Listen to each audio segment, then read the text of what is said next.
Okay,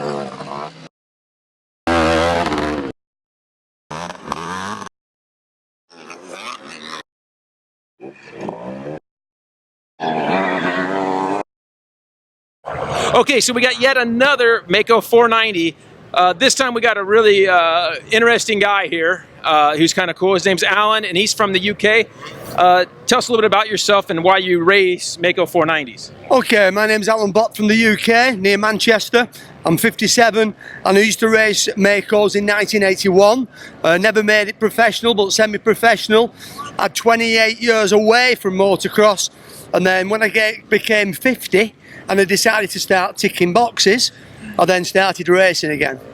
How did you live those 28 years without riding dirt bikes? Oh no, I've been busy. If it's got an engine, I'll race it. My dad originally used to do go-kart racing, and I was like 6 or 7. I was dying to get to 11, then I could start karting. I used to race with Nigel Mansell, you know, I used to race with Nigel. And when I came 11, my mum said, you can't have a kart, they're far too dangerous, you can have a bike. So I ended up buying a 125 Wassel, which is a British bike. And then generally speaking, I went through the schoolboy ranks till obviously an adult. I went into the amateurs for 12 months and then went into the semi-professionals, but never really made the grade, unfortunately. Well, hey, a bunch of us didn't. Yeah, so that's okay. So you like these 490s. It sounds like you have a couple of these here in the US for when you come over like 3 times a year, and then you have a couple in the UK? Yeah, well, I've got 5 in total. I've got all 490s, all reed valve system. One's an enduro bike, which is very rare. So now we're into the winter in the UK. I'll be doing more enduros, but I generally race the 490s. Been doing what we call the National Twin Shock Championship, which is based on the bike age, but the rider age as well. So I'm in the over 50s, 57 now, so obviously get 60. It's up to me whether I stay down in the 50s or move on into the 60s, if you will. But I really came over, like I say, to do the Lake Elsinore Grand Prix. You know, that was one of my Steve McQueen moments, and I decided to rent a bike from Mickey at California Motocross Holidays. Went on an enduro bike the week before. Never been on a motocross bike for 28 years, but I've done karts, supercarts, supermoto. I did that for a few years doing the European Championships.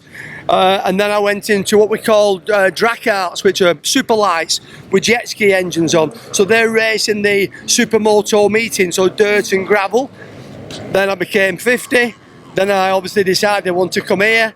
Once I came here, I then decided to buy another Maico. After going to Farley Castle, which is the mecca of mecca meetings for older bikes.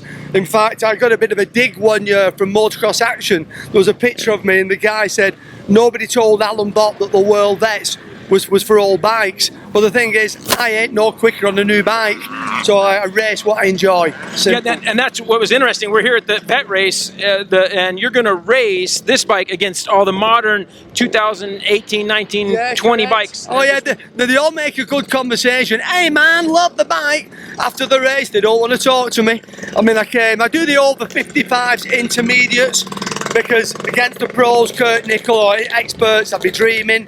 Get dug the back on maybe a 79 CR at Farley Castle. It's a little bit more closer.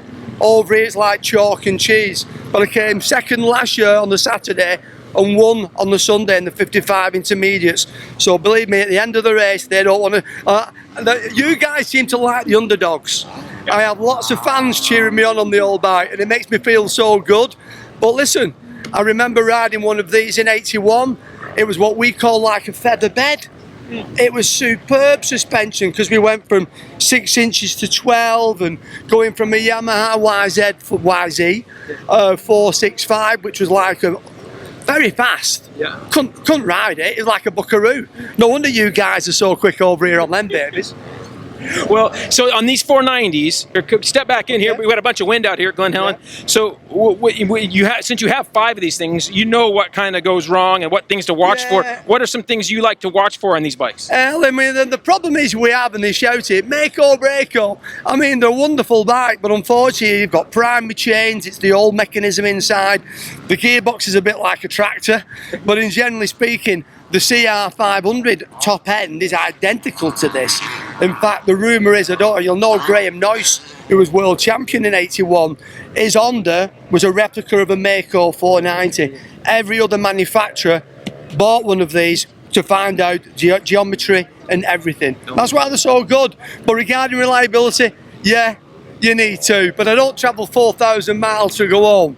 You know what I mean? I'm here to try to race. I mean, there is one video where I'm leading it on YouTube and I lose gears. I'm in third gear.